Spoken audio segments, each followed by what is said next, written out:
वालेकुम dear students, welcome back to smart path academy. आज हम चैप्टर 3 का एक और टॉपिक साइटोस्केलेटन डिस्कस करेंगे। प्रीवियस लेक्चर में हमने सेंट्रियोल को डिस्कस किया था, जिसमें सेंट्रियोल होता क्या है, उसका स्ट्रक्चर कैसा होता है और उसके फंक्शंस क्या क्या होते हैं प्लांट सेल में और एनिमल सेल में, ये हमने डिस्कस किया। तो आज के इस लेक्चर में हम साइटोस्केलेटन को डिस्कस करेंगे। साइटोस्केलेटन क्या होता है? साइटोस्केलेटन बेसिकली दो वर्ड्स का कॉम्बिनेशन है। ग्रीक वर्ड से अराइज हुआ है। साइटोस मतलब काइटोस से निकला है। Kytos means cell and skeleton means framework. Cell के अंदर का फ्रेमवर्क या एक ढांचा जो कि सेल को सपोर्ट करता है, जो कि ऑर्गेनेलीज को सपोर्ट करता है और उसके अलावा ऑर्गेनेलीज को एक स्पेस प्रोवाइड करता है अटैचमेंट के लिए। एक प्रोटीन से बना हुआ नेटवर्क है जो कि बहुत सारे इंटरकनेक्टेड है, बहुत सारे फिलामेंट से, फाइबर से, ट्यूब्यूल से, और ये पूरे के पूरे सेल के अंदर जो है वो एक्सटेंड हुए हैं। इनको हम क्या कहते हैं? ये क्या है? साइटोस्केलेटन है। अगर हम साइटोस्केलेटन का फंक्शन देखें तो साइटोस्केलेटन में इसका क्या फंक्शन होता है सेल के अंदर?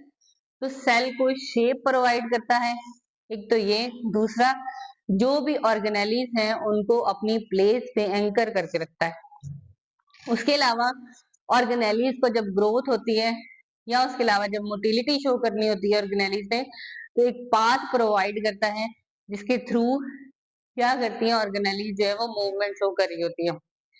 उसके अलावा क्या करता है, जब सेल डिवीजन होती है, क्रोमोसोम की जो मूवमेंट होती है वो भी किसके थ्रू हो रही होती है? साइटोस्केलेटन के थ्रू हो रही होती है। सो ये मेन फंक्शन है साइटोस्केलेटन के। अगर हम साइटोस्केलेटन की टाइप्स देखें तो साइटोस्केलेटन तीन तरह के होते हैं: microtubules, microfilaments and intermediate filaments. अगर माइक्रोट्यूब्यूल्स देखें तो ये थिकर फाइबर होते हैं, इनकी थिकनेस ज्यादा होती है। माइक्रोफिलामेंट देखें तो ये थिनेस्ट होते हैं, और इंटरमीडिएट फिलामेंट इंटरमीडिएट थिकनेस के ही होते हैं। तो ये इनकी क्या है? तीन टाइप है, जिनको हम डिटेल से वन बाय वन देखते हैं। तो सबसे पहले आपके पास आ जाती है माइक्रोट्यूब्यूल्स।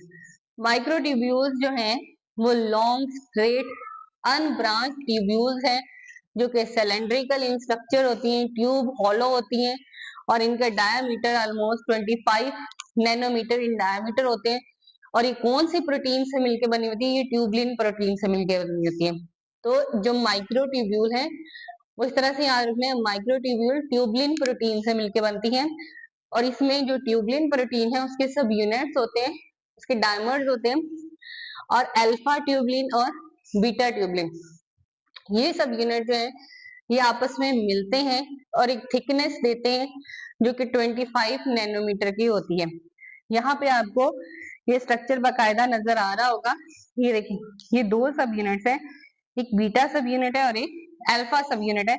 इस तरह से आपस में अटैच होते हैं, एक स्केलेटन लाइक स्ट्रक्चर बना देते हैं, जिनको माइक्रोट्यूब्यूल्स कहा जाता है। रोड होलो शेप बना देते हैं, 25 नैनोमीटर इन डायमीटर होते हैं, और इसमें एक पूरी की पूरी बीटा ट्यूबलिन प्रोटीन होती है और एक अल्फा। एक बीटा और एक अल्फा इस तरह से मिलके एक ट्यूब की शक्ल बनाते हैं। जैसे आपको यहाँ पे नजर आ रही होगी, ये बीटा है और ये क्या है?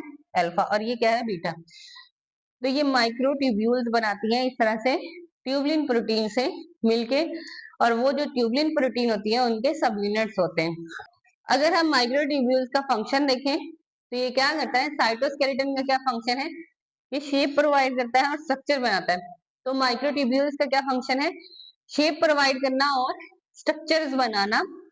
उसके अलावा एक पाथवे प्रोवाइड करता है, एक रास्ता प्रोवाइड करता है, जिसमें से ऑर्गेनेलीज क्या हो? ट्रांसपोर्ट हो, एक जगह से दूसरी जगह जा सके।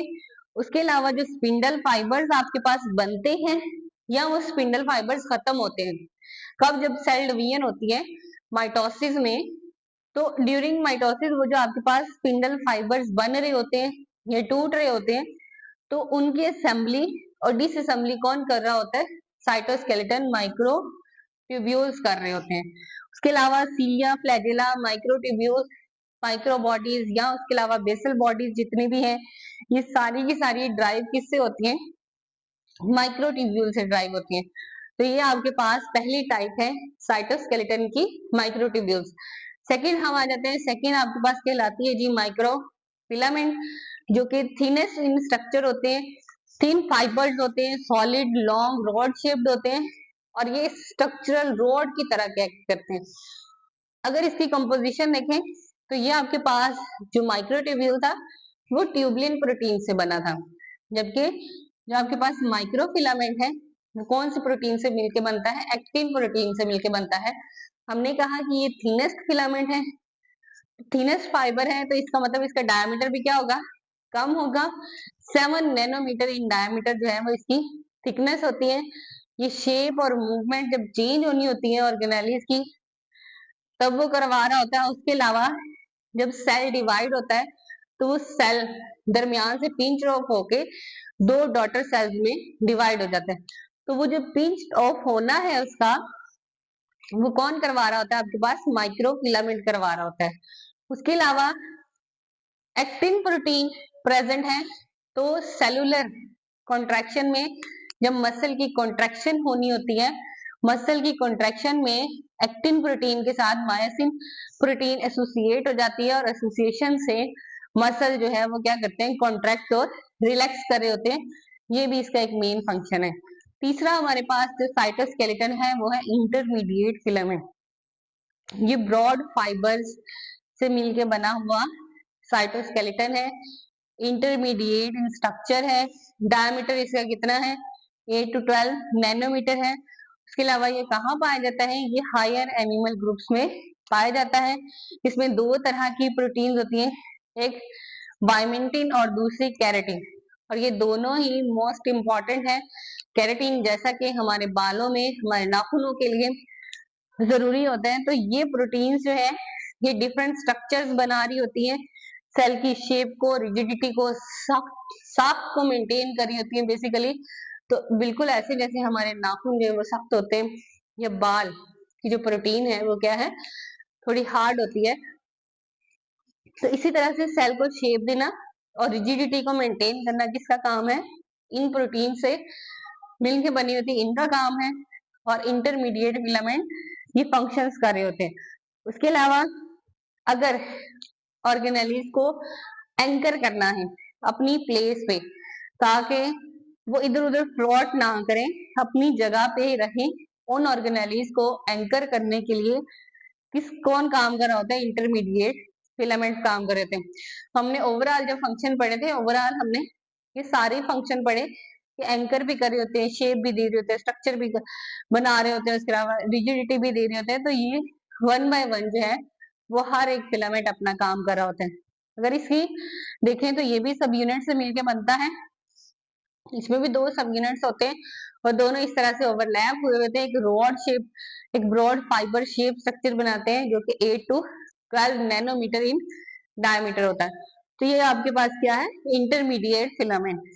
साइटोस्केलेटन में हमने तीन तरह के फिलामेंट्स पढ़े, कौन कौन से, microtubules, microfilaments and intermediate filament, और तीनों का स्ट्रक्चर, तीनों के फंक्शन और किस प्रोटीन से मिलके बने हुए थे वो, और इनका डायमीटर क्या है। इनकी प्रोटीन और इनके डायमीटर जो है वो एमसीक्यूज के लिए इंपॉर्टेंट है।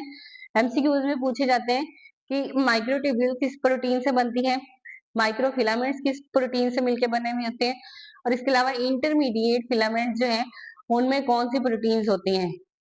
तो ये एमसीक्यूज के लिए इंपॉर्टेंट है। ओवरऑल हमने साइटोस्केलेटन को डिस्कस किया है, उसके फंक्शंस, उसकी टाइप्स। तो इस टॉपिक से रिलेटेड आपका कोई क्वेश्चन है तो कमेंट बॉक्स में मुझसे जरूर पूछें। चैनल को सब्सक्राइब करें, वीडियो को लाइक एंड शेयर करें। See you soon in the next video. अल्लाह हाफिज।